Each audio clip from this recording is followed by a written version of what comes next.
Inilah kisah Rasulullah yang tidak ingin diistimewakan. Suatu hari, Rasulullah bersama para sahabat dalam sebuah perjalanan. Kemudian beliau memerintahkan untuk menyembelih seekor kambing yang nantinya akan dimakan bersama-sama.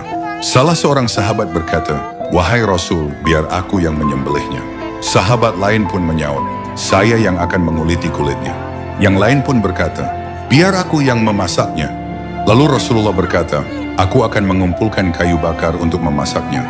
Para sahabat pun berkata, "Wahai Rasulullah, biar kami saja yang mengerjakannya, engkau istirahatlah." Mendengar hal itu, Rasulullah tampak kurang suka dan berkata, "Aku tahu kalian mencukupkan aku, tapi aku tidak ingin diistimewakan. Sesungguhnya Allah Subhanahu wa Ta'ala tidak menyukai seseorang yang merasa lebih istimewa di antara hamba-hambanya."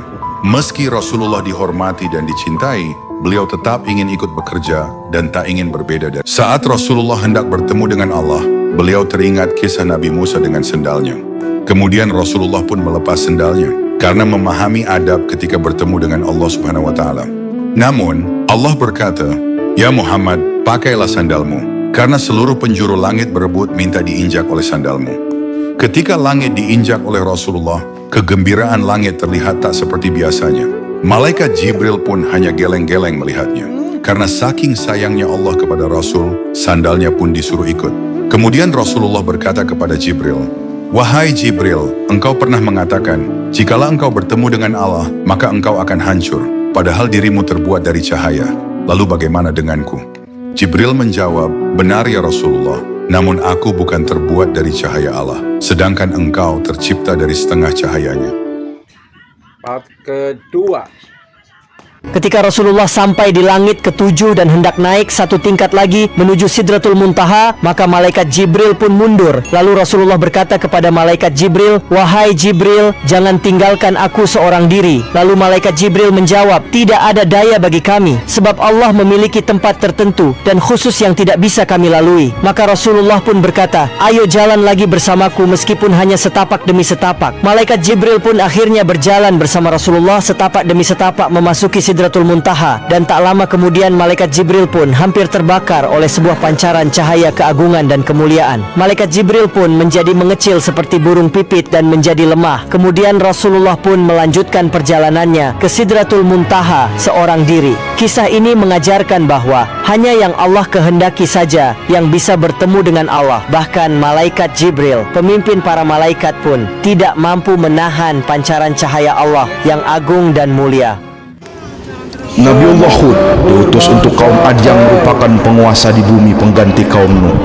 Kaum Ad memiliki bangunan-bangunan tinggi, istana-istana megah, dan benteng-benteng. Mereka memiliki perawakan dan tubuh kuat yang dikenal suka menyiksa dengan bengis. Kaum Ad adalah suku Arab kuno yang disebutkan dalam Al-Quran. Para ulama menyebutkan bahwa kaum Ad memiliki ibu kota yang bernama Iram, dan mereka tinggal di kawasan Arab Selatan antara Aman dan Hadramaut. Setelah sekian lama berdakwah, namun tidak dapat diterima oleh kaum Ad, maka kaum Ad ditimpa adab sebagaimana yang diancamkan oleh Hud. Al-Quran menjelaskan bahwa kaum Ad binasa karena terkena angin dingin yang sangat kencang yang berlangsung selama 7 malam 8 hari. Mereka mati bergelimpangan. Disebutkan pula bahwa angin tersebut menjadikan benda-benda yang dilewatinya seperti serbuk.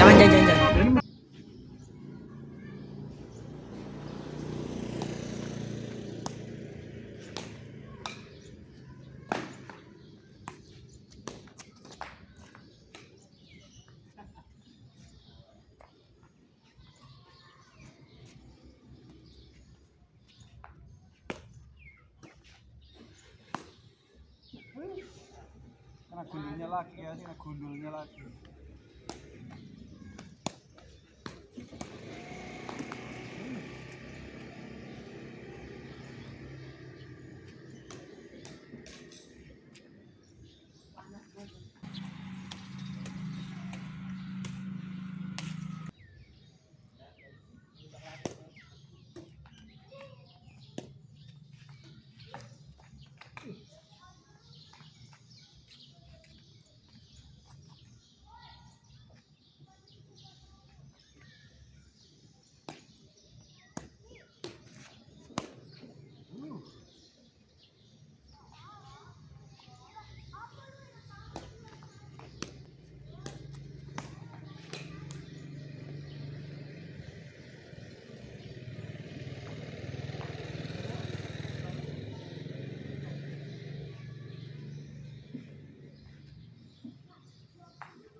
Ini